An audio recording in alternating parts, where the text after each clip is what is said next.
신 아버지 하나님 감사합니다. 오늘 수요 찬양 예배를 통하여 아버지 마음껏 하나님을 아버지 하나님의 거룩한 성호를 송축할 수 있도록 아버지 저희들을 아버지 감동시켜 주심을 감사합니다. 또 아버지 하나님이여 또 저희들이 아버지 하나님 앞에 나와서 아버지 저희들이 필요한 모든 것을 위하여 아버지 간절한 마음으로 간구하고 소원을 빌게 하심도 진심으로 감사합니다. 아버지 저희들의 입술을 통하여 아버지 드려진 모든 기도의 제목마다 응답받는 역사가 있게 하여 주시옵소서. 오늘 이 시간을 통하여 생명의 말씀을 또 은혜의 말씀을 체험할 수 있게 하시고 아버지 말씀 따라 순종하여 살아갈 때마다 아버지 저희들이 복 있는 자의 삶을 아버지 추구하며 사는 자가 되게 하시고 아버지 합당히 하나님께서 주시는 상을 통하여 아버지 기쁨과 감사가 늘 있게 하셔서 정말 하나님이 아버지 선택하시고 하나님이 복 주시는 자녀임을 아버지 하나님의 우리를 아는 모든 이들에게 빛과 같이 보여지게 하여 주시옵소서. 이 모든 걸 감사하며 예수님의 이름으로 간절히 기도드리옵나이다. 아멘.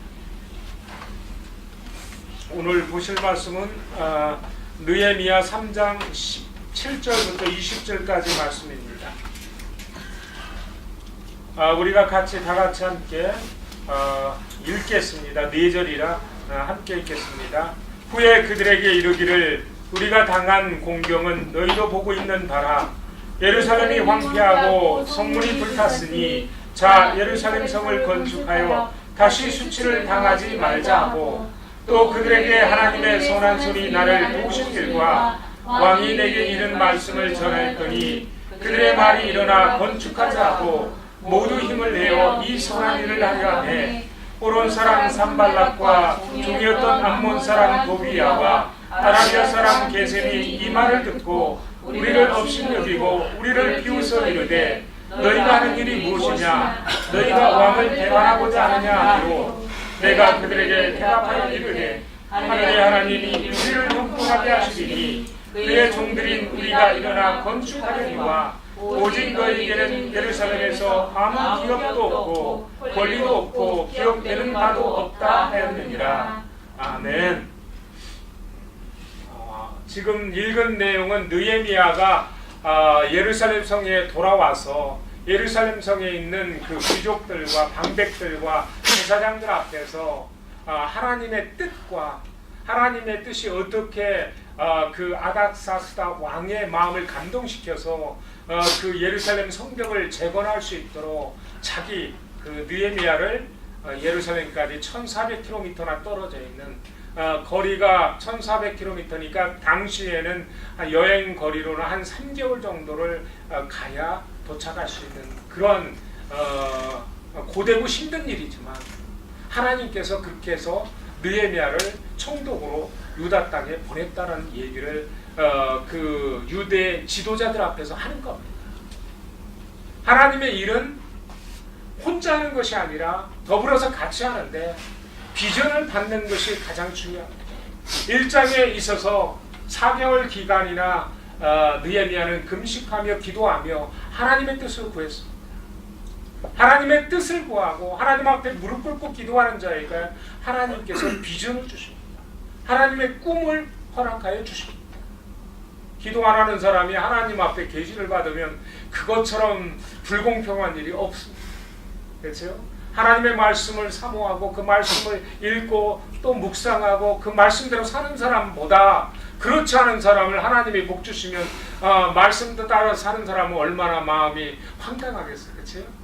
하나님은 분명히 형평성이 있게 공평하게 모든 자들에게 보응하시고 상 주시는 이심을 우리가 알아야 합니다. 하나님은 우리가 합당한 하나님 앞에 행위를 가졌을 때 하나님께서 복을 주십니다.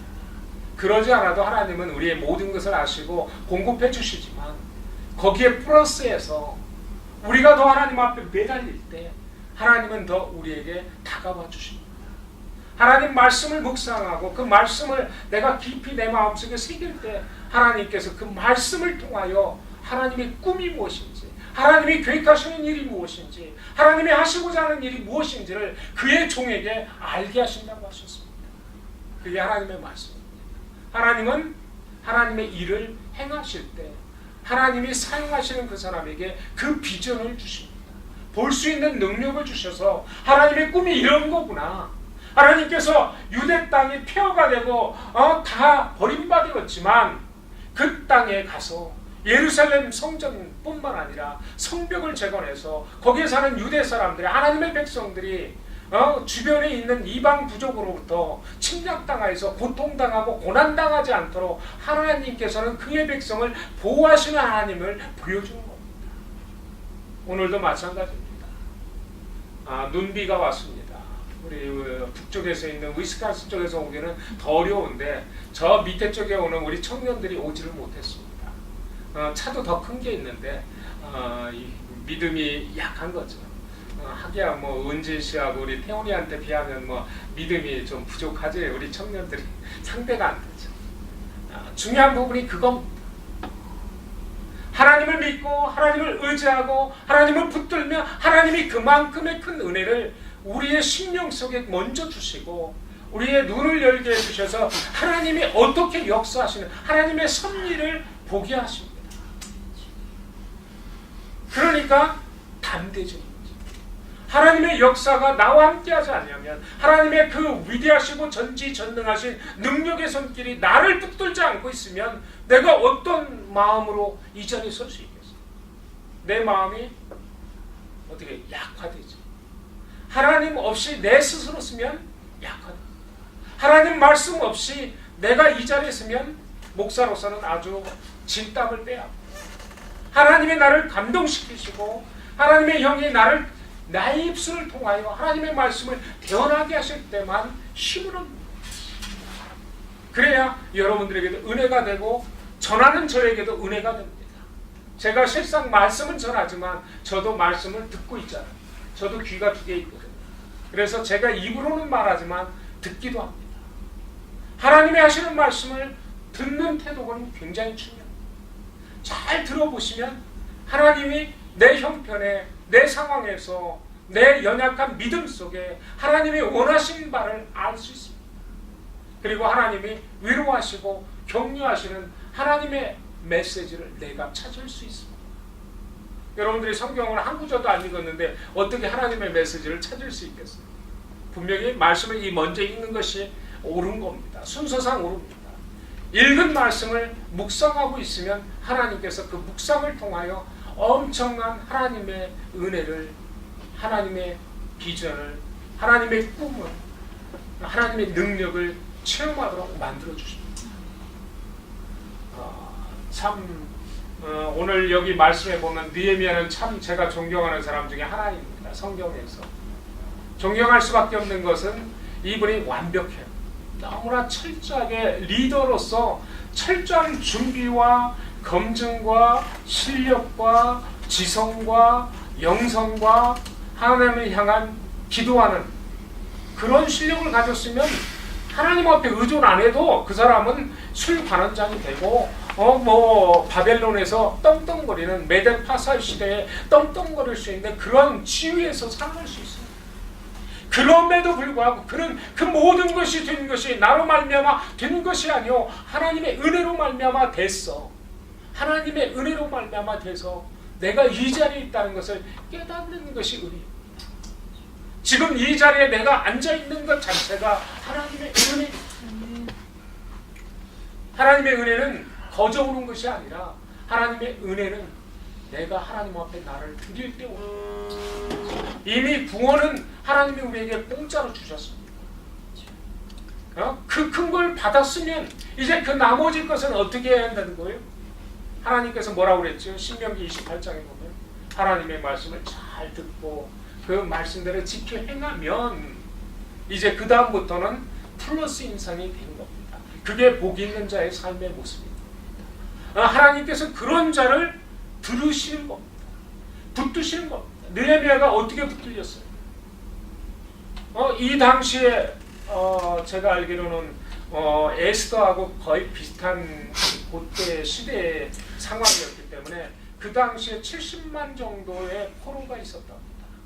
바벨론에 유대인들이. 그 중에 그 많은 사람들 중에 누구에게? 느헤미야. 하나님께서 어떤 마음을 주셨어요? 민족을 사랑하는, 자기의 조국을 사랑하는 그 조국의 황폐된 성읍에 대한 마음을 주십니다. 하나님은 먼저 우리에게 무엇을 소원을 두고 그것을 행하게 하시는 분이 하나님이십니다. 먼저 마음에 뭔가 일어나야 합니다. 마음속에서 일어나야 합니다. 그런데 여러분들 마음속에 뭐가 일어납니까? 중요한 부분이 그겁니다. 여러분들의 심령 속에 무엇이 일어납니까? 이 시카고의 1000만 영혼의 구원을 위해서 제 마음은 그 마음. 저를 시카고에 보내신 이유가 그거예요. 50만 대학생을 위해서, 10만 한인 동포들을 위해서 하나님께서는 제 마음속에 그것을 담아주셨습니다. 너는 시카고를 떠나지 말고 시카고 안에서 나를 위해서, 나를 대신하여 사역을 하되 이 시카고에 살고 있는 이들을 위해서 하라는 거죠. 그게 크게는 1000만 명이요, 적게는 지금 IIT 한인 유학생들을 대상으로 하나님은 핀포인트로 세심하게 세밀하게 집어주셨습니다. 네 사역은 이것이다. 그래서 제가 IIT 캠퍼스에 가서 우리 청년 유학생들을 전도하고 또 그들에게 복음의 메시지를 전하고 어떻게 해서든지 그들을 매 학기마다 전도하려고 수고하고 있는 거예요. 그게 이제 아주 작은 포션의 제 사역입니다.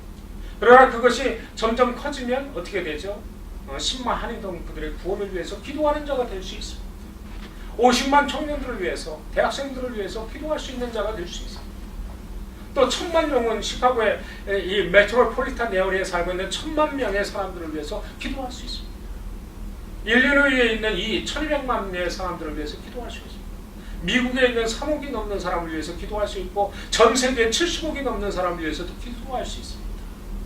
기도하는데 돈 드는 것도 아니고 기도하는데 뭐 필요한 것도 없어요. 장비가 필요한 것도 없어요. 입만 있으면 되고 생각만 있으면 되고 먼저 마음을 움직이고 여러분들의 마음에는 어떤 비전을 주셨습니까? 하나님이 여러분의 마음을 어떻게 감동시키셨습니까? 무엇을 보게 하고 무엇을 생각하게 하고 무엇을 위하여 살도록 하나님께서 이끌어 주십니다. 그것을 먼저 찾으십니다. 저는 저와 함께 신토교에 있는 동안만이라도 이 시카고를 생각하기를 바랍니다. 시카고의 50만 대학생들을 위하여 기도할 수 있는 그런 적은 마음이라도 여러분들 시간이 없으면 그래도 하루에 1분이라도 그 한 번 하나님이 주신 마음을 생각해보고 그것을 묵상해보고 그것이 이루어지기를 소원하며 기도해 볼 수 있는 그런 사람이 된다는 것이 얼마나 좋은지. 느헤미야는 그 마음을 품었습니다. 그 마음을 품고 있는 비전의 사람 느헤미야에게 하나님께서 어떤 힘을 실어주는가 보시기 바랍니다. 이제 1절에서 또 몇 절만 내려오면 뭐가 일어나죠? 2장 1절에서 몇 절만 보면 아닥사스다 왕이 이제 수산궁으로 옵니다. 그 바벨론은 성이 한 3개가 있었습니다. 그래서 바벨론도 있었지만 수산궁이 있고 거기 그 옆에 또 다른 이제 앙메다 궁이라는 것이 여름에 뭐 이렇게 가을에 봄 가을에는 수산궁에 있고 이렇게 해서 그 성이 있습니다. 그래서 그 성에 다시 돌아왔을 때 아닥사스 왕이 잔치를 만들었습니다. 왕후와 함께 아주 축하연을 만들었어요. 그때 하나님께서 은총을 주십니다. 이 느헤미야의 얼굴에 수심이 가득 찬 것을 왕으로 하여금 관심 있게 보게 만든 거죠. 그리고 왜 네가 그렇게 얼굴에 수심이 가득 찼냐고 왕이 질문을 하게 하고 또 질문하는 왕을 향하여 대답할 수 있는 것이죠. 또 왕은 네가 원하는 일을 내가 허락하겠다 그렇게 말하니까 하나님 앞에 기도하고 느헤미야가 상세하게 자기가 생각하고 있었고 비전의 사람은 꿈만 꾸는 사람이 아닙니다. 비전을 가졌으면 비전에 맞는 계획이 있어야 합니다. 플랜이 정확한 플랜을 만들어내야 합니다. 쫙 일장 연설을 하죠.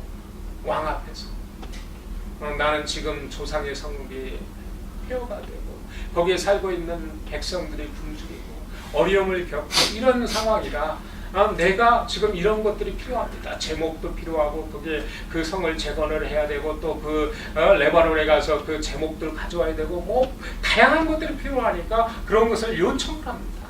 그리고 군대까지도 필요하다고 합니다. 그래서 자기를 그 유대 땅까지 1400km니까 그 거리를 3개월 동안 가야 되는 이동 거리를 생각할 때 보호가 필요하고, 또 거기서도 총독 정도 되면 군대가 있어야 되잖아요.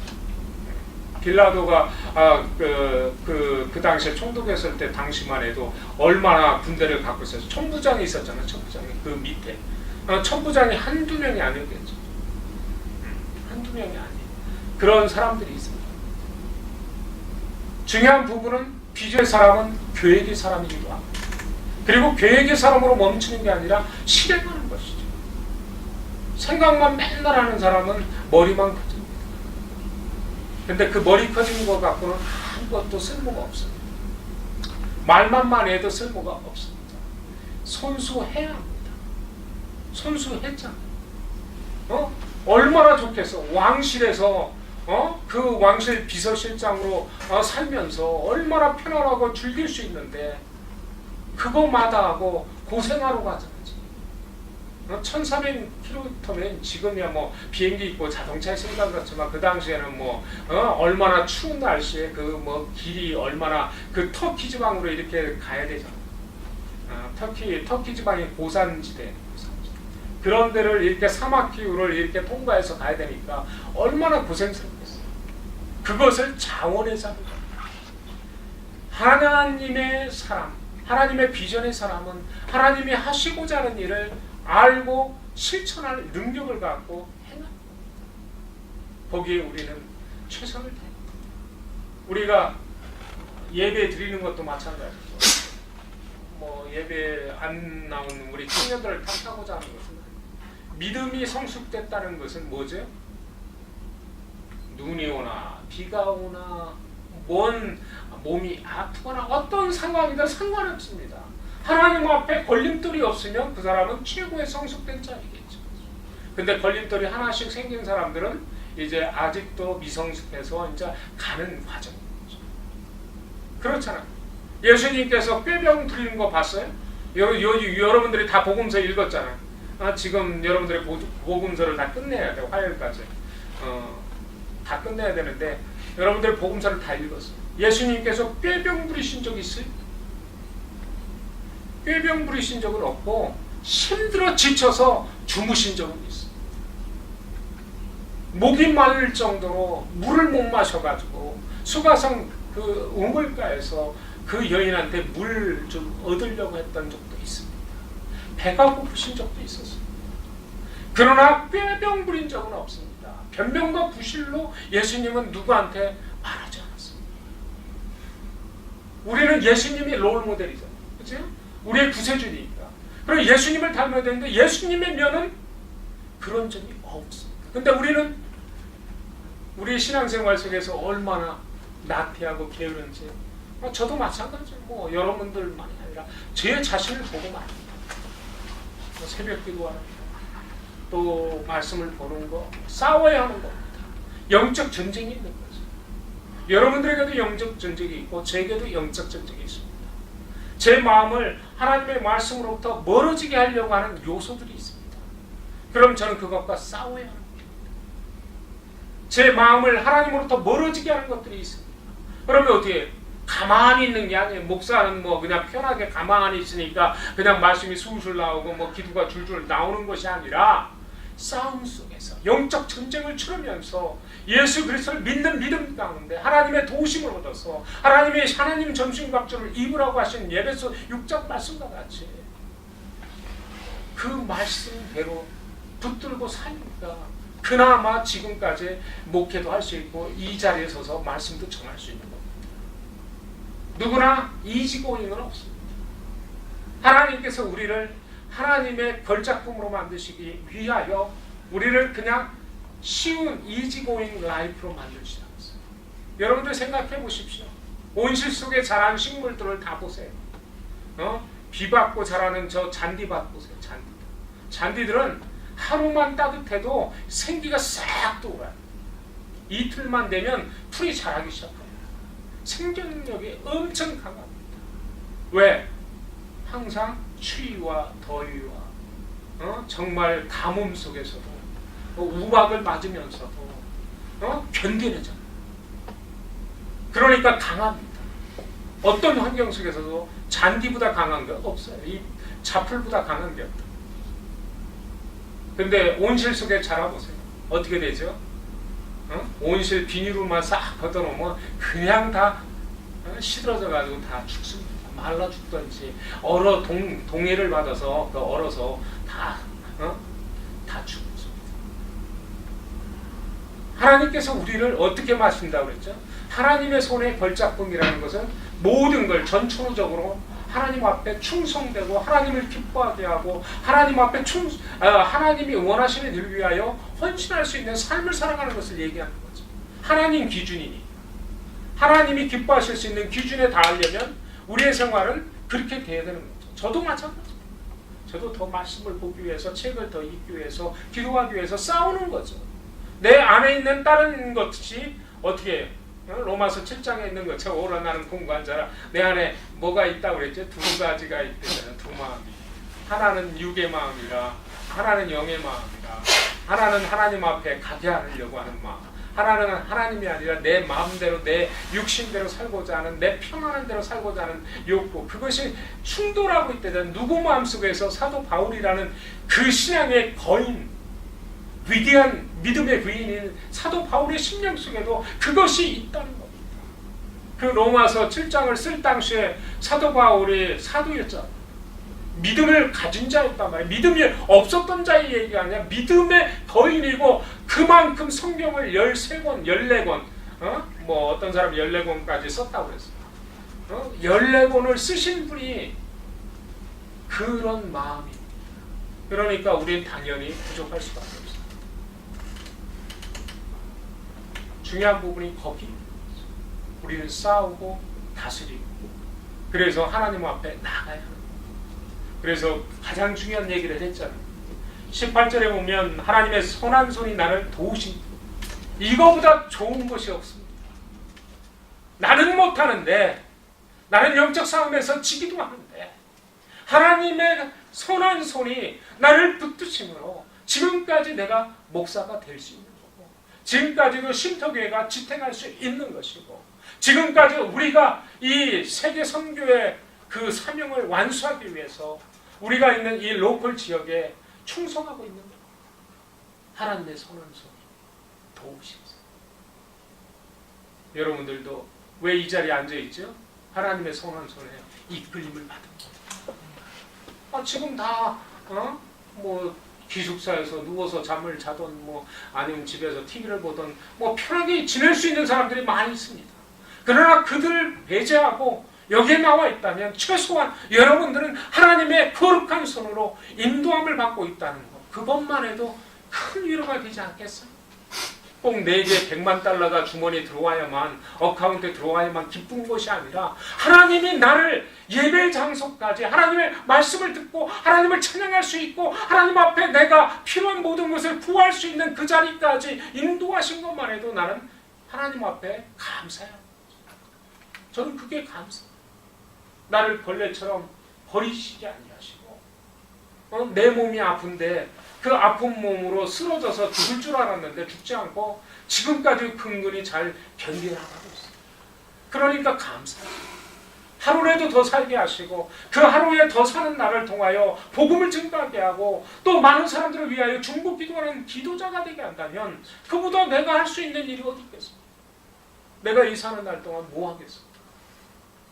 근데 하나님이 하루를 더 연장해 주시고 1년을 더 연장해 주셔서 내 삶을 하나님 미랄이 되게 하셔서 내가 땅에 떨어져 죽지 않으면 열매를 수많은 열매를 거둘 수 있어요. 씨앗이 된 우리는 하나님의 씨앗이 된 우리는 이 땅에서 어떻게 하라고요? 예수님이 십자가를 달려 죽으신 것 같은 인류를 위해서 죽으신 그 대속의 은혜를 나타내신 것 같이 우리도 그것을 본받아서 하나님의 미랄이 돼서 땅에 떨어져 희생하는 그 사랑을 갖고 나갈 때만 한 영혼을 구원할 수 있고 이 시카고에 하나님의 은혜의 손길이 은혜의 통로가 나타나서 이 여기 있는 정말 믿지 않는 정말 강팍한 심령들이 녹아질 수 있는 것은 하나님의 사랑밖에 없습니다.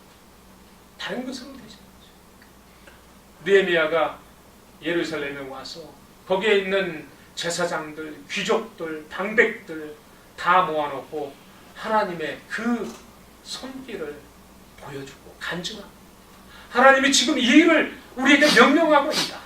그래서 지금까지 이런 과정 속에서 내가 여기까지 오게 되었고, 앞으로 아닥사스다 왕의 지원 아래 우리는 목재도 갖고 올 수 있고 돌덩어리도 갖고 올 수 있고 우리가 마음껏 할 수 있도록 허락을 줬다. 그러니까 우리가 성벽을 재건하자. 그 말에 그 유대 지도자들이 어떻게 했어요? 하자고 하자. 자기가 들어봐도 맞거든. 이건 분명히 하나님의 역사다. 그런데다가 그 지방을 다스리는 총독이 그 계획을 얘기를 했죠. 제사장이 얘기한 것도 아니고 선지자가 와서 얘기한 것도 아니고 누가요? 그 땅을 다스리는 최고 힘을 가진 총독이 그 얘기를 한 겁니다. 그러면 그 제안은 받아들여야 하는 거죠. 우리가 여기 시카고 시장에 와서 우리한테 그런 제안을 한다.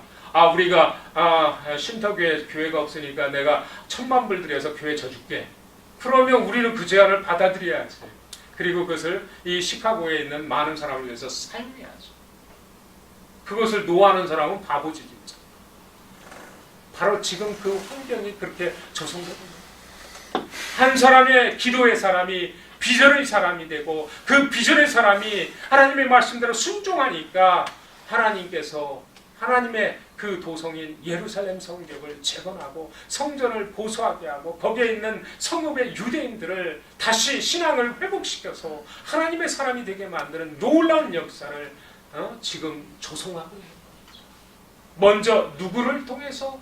리더들을 깨우고 잠자는 리더들을, 신앙을 잃어버린 리더들을 다시 회복시키고 하나님 앞에 기도하는 리더가 되게 하고 하나님 앞에 헌신할 수 있는 리더가 되고 희생할 수 있는 리더가 되기 위하여 지금 느헤미야가 연설을 하고 있는 거죠. 바로 그 장면. 오늘 이 시간에 여러분들이 하나님의 선한 손길로 인도함을 받은 하나님이 뽑은 리더나 생각하시면 여러분들의 마음속에는 지금 백성들을 이끌어야 할 중대한 사명이 있다는 사실입니다.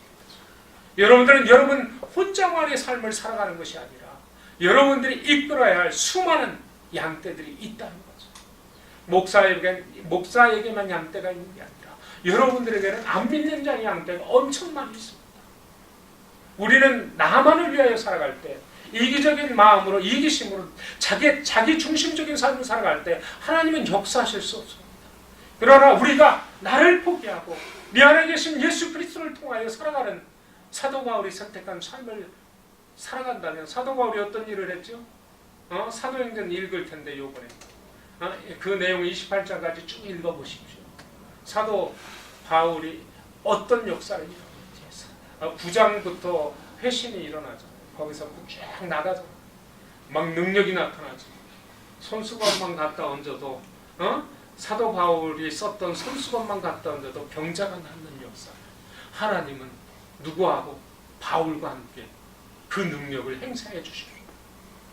하나님이 쓰시는 하나님의 손길, 선한 손길에 인도함을 받는 자를 하나님은 무능한 자로 버려두지 아니하시고 그를 높이시고 들어쓰시고 그의 입술을 통하여 말씀을 증거하시고 교회들을 세우기 시작합니다. 그 자가 누구였다고요? 하나님을 욕하던 자입니다. 하나님의 아들인 예수 그리스도를 핍박하던 자입니다. 그 예수 그리스도를 따르는 예수 믿는 사람들을 감옥에다 가둔 자입니다. 하나님 앞에 충성됐던 스테반을 돌로 쳐 죽인 그 자가 바로 바울입니다. 그런데 하나님은 반전을 시키시죠. 하나님 앞에 충성하고 하나님 앞에 쓰임받기를 원하고 하나님 앞에 나는 죄인 중에 괴수라고 고백하며 나는 사도들 중에서 지극히 착한 자라고 고백하며 나를 하나님 앞에 낮추며 하나님은 그때부터 여러분들의 삶을 강하고 능하게 만드십니다. 하나님이 모든 자들에게 드러내놓을 수 있는 마스터피스로 보여지게 합니다. 그것이 오늘 우리를 향한 하나님의 메시지고 하나님의 음성입니다. 하나님 우리를 그렇게 사랑하십니다. 우리가 그냥 여기 앉아있는 것이 아닙니다. 앞으로 여러분의 인생길에는 하나님의 선하신 인도하심이 끊임없이 따를 것이며, 여러분들이 절망하고 여러분들이 속상하고 괴로워할 때 하나님께서는 분명히 여러분 곁에 있다는 사실을 잊지 마시고 그 하나님을 향하여 부르짖으시고 그 하나님 앞에 도움을 청하고 그 하나님의 인도하심을 받을 때 기쁨과 감사로 따라가시기 바랍니다. 그러면 하나님은 놀라운 일을 여러분을 통하여 보여주실 것입니다. 그러한 비전의 사람들이 오늘 되시기 바랍니다. 같이 기도하시겠습니다. 사랑이 많으신 아버지 하나님, 감사합니다. 늘 하나님께서 귀한 말씀, 능력의 말씀, 생명의 말씀, 아버지 또 비전의 말씀을 우리에게 허락하여 주시고, 또한 우리에게 가장 고난과 고통과 시름 속에 있을 때 저희들에게 세미한 음성으로 사랑한다 말씀하시고, 걱정하지 마라, 내가 너를 책임지리라 말씀하시는 나의 좋으신 아버지 하나님, 너무나 감사합니다. 저의 못난과 부족함을 용서하시고 또 저희들의 무능함을 주께서 아시오니, 아버지 하나님, 저희들의 모든 형편과 사정을 헤아려 주셔서 아버지 하나님, 저희들에게 모든 것이 더해지는 역사를 이루시기를 원하시는 하나님, 그러나 먼저 하나님의 나라와 의를 구하지 않으면 그런 일을 행하실 수 없어서 우리에게 안타까워하시는 하나님, 아버지 그 마음을 압니다. 이제부터 아버지를 찾고 아버지께서 명령하신 일을 위하여 수고하는 자가 되기를 원합니다. 주님, 그 길을 한 걸음씩 내디디며 따라갈 수 있도록 붙잡아 주시고 깨달음을 주시고 은혜로 아버지의 사랑으로 감싸나 주시옵소서.